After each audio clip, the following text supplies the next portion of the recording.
नमस्कार दोस्तों, welcome to राजनीति इनसाइट। मेरा नाम है हिमांशु कुमार।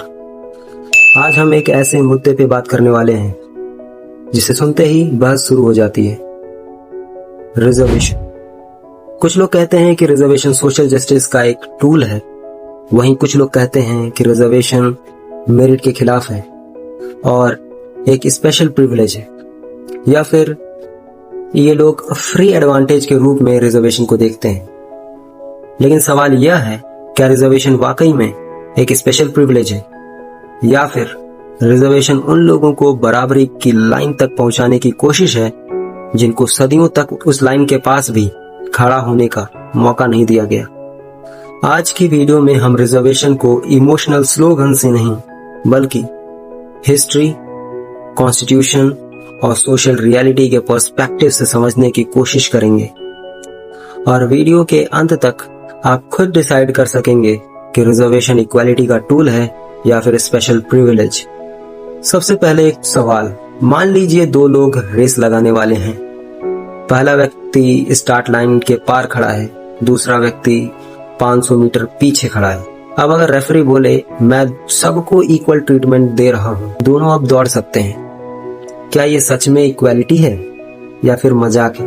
ये किसी भी तरह से इक्वालिटी नहीं हो सकती, क्योंकि इक्वालिटी का मतलब सिर्फ सेम रूल्स लगाना नहीं होता। इक्वालिटी का मतलब होता है लोगों को कंपेरेबल पोजीशंस तक पहुंचाना।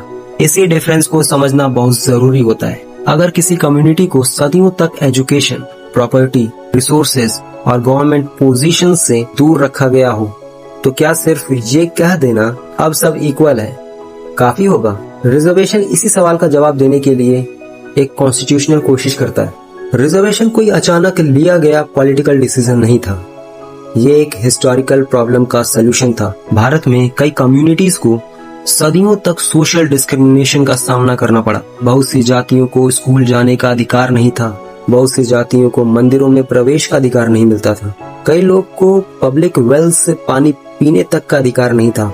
उन्हें सिर्फ कुछ विशेष और अक्सर सबसे कठिन और कम सम्मानित कामों तक सीमित कर दिया गया। जब आजादी मिली तब सवाल था, क्या सिर्फ कानून बदलने से सामाजिक असमानता खत्म हो जाएगी? कॉन्स्टिट्यूशन मेकर्स का जवाब था नहीं। इसीलिए सोशल जस्टिस को कॉन्स्टिट्यूशन का एक महत्वपूर्ण ऑब्जेक्टिव बनाया गया। इसी कॉन्टेक्स्ट में रिजर्वेशन को इंट्रोड्यूस भी किया गया। अब बात करते हैं स्पेशल प्रिविलेज क्या होता है। स्पेशल प्रिविलेज वो होता है जो किसी व्यक्ति को बिना किसी हिस्टोरिकल डिसएडवांटेज के एक्स्ट्रा बेनिफिट दे। लेकिन रिजर्वेशन का लॉजिक कुछ और ही है। रिजर्वेशन का लॉजिक है जिनको हिस्टोरिकली अपॉर्चुनिटीज से वंचित रखा गया, उनको रिप्रेजेंटेशन और एक्सेस दिया जाए। यानी रिजर्वेशन का ऑब्जेक्टिव किसी को ऊपर उठाना नहीं, बल्कि पीछे ढकेल दिए गए लोगों को बराबरी की पोजीशन तक लाना है। इसीलिए रिजर्वेशन प्रिविलेज नहीं, करेक्टिव मेजर है।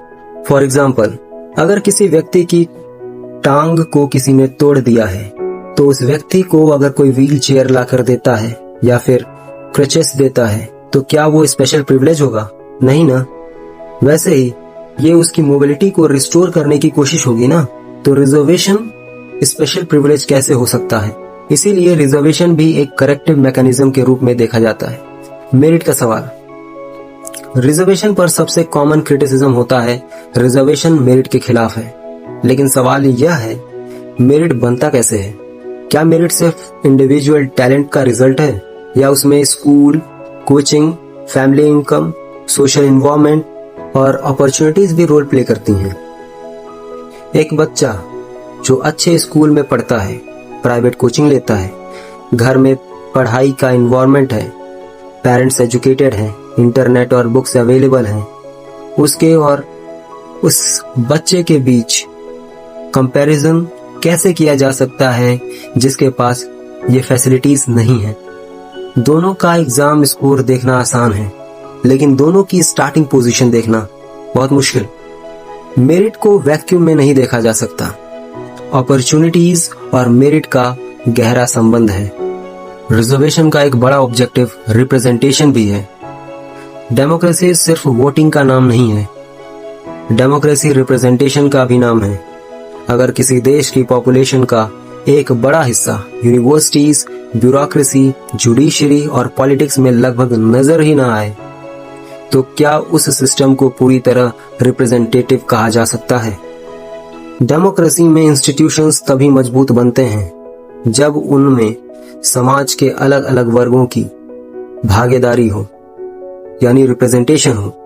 जब पहली जनरेशन के स्टूडेंट्स यूनिवर्सिटी तक पहुंचते हैं, जब पहली जनरेशन गवर्नमेंट जॉब्स में आती है, तब पूरे परिवार और कई बार पूरी कम्युनिटी की सोशल मोबिलिटी बढ़ती है। यही रिजर्वेशन का एक महत्वपूर्ण उद्देश्य माना जाता है। कॉन्स्टिट्यूशन क्या कहता है रिजर्वेशन के बारे में? रिजर्वेशन किसी गवर्नमेंट की दी हुई खैरात नहीं है, इसका कॉन्स्टिट्यूशनल बेसिस है। कॉन्स्टिट्यूशन के मेकर्स, जिनमें बाबा साहब भीमराव अंबेडकर का सबसे ज्यादा महत्वपूर्ण योगदान रहा है, उनका मानना था कि फॉर्मल इक्वालिटी और रियल इक्वालिटी में अंतर होता है। अगर कॉन्स्टिट्यूशन सिर्फ ये कह देता है सब बराबर हैं, तो शायद कानूनी बराबरी मिल जाती, लेकिन सामाजिक और शैक्षणिक असमानता जो कि त्यों ही रहती। इसीलिए कॉन्स्टिट्यूशन ने स्टेट को अथॉरिटी दी कि वो डिसएडवांटेज्ड ग्रुप्स को अपलिफ्ट करने के लिए स्पेशल प्रोविजंस बना सकता है। यानी रिजर्वेशन कॉन्स्टिट्यूशन के सोशल जस्टिस विजन का हिस्सा है। क्या रिजर्वेशन हमेशा रहना चाहिए? ये एक कॉमन सवाल है। इस पर अलग अलग लोगों की अलग अलग सोच हो सकती है, लेकिन मेरा मानना है कि कई सदियों की असमानता को खत्म करने के लिए लंबे समय तक प्रयास करना होगा, और जब तक सोशल इनइक्वालिटी और अनइक्वल रिप्रेजेंटेशन काफी हद तक मौजूद है, तब तक करेक्टिव मेजर्स की जरूरत बनी रहेगी। और ये रिजर्वेशन को हटाने से पहले, रिजर्वेशन पे सवाल उठाने से पहले प्रॉब्लम्स को खत्म करना चाहिए, फिर जाके सोल्यूशन की आवश्यकता कम हो। तो आखिर में सवाल वही है, रिप्रेजेंटेशन, रिजर्वेशन इक्वालिटी है या स्पेशल प्रिविलेज?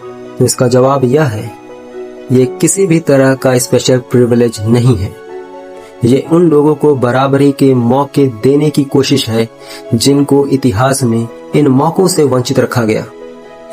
ये किसी को आगे भेजने के लिए नहीं, बल्कि पीछे ढकेल दिए गए लोगों को साथ लेकर चलने का प्रयास है। आप रिजर्वेशन से सहमत हो सकते हैं, आप रिजर्वेशन से असहमत हो सकते हैं, आप उसके इम्प्लीमेंटेशन पर सवाल उठा सकते हैं, लेकिन रिजर्वेशन को समझने के लिए हमें सिर्फ आज की कंपटीशन नहीं, बल्कि हिस्टोरिकल बैकग्राउंड भी देखना होगा। आपका क्या मानना है? क्या रिजर्वेशन इक्वालिटी का टूल है या आप किसी और नजरिए से देखते हैं? अपनी राय कमेंट्स में जरूर बताएं। वीडियो पसंद आई हो तो लाइक करें और चैनल को सब्सक्राइब करना ना भूलें। तब तक के लिए धन्यवाद। जय भीम, जय भारत।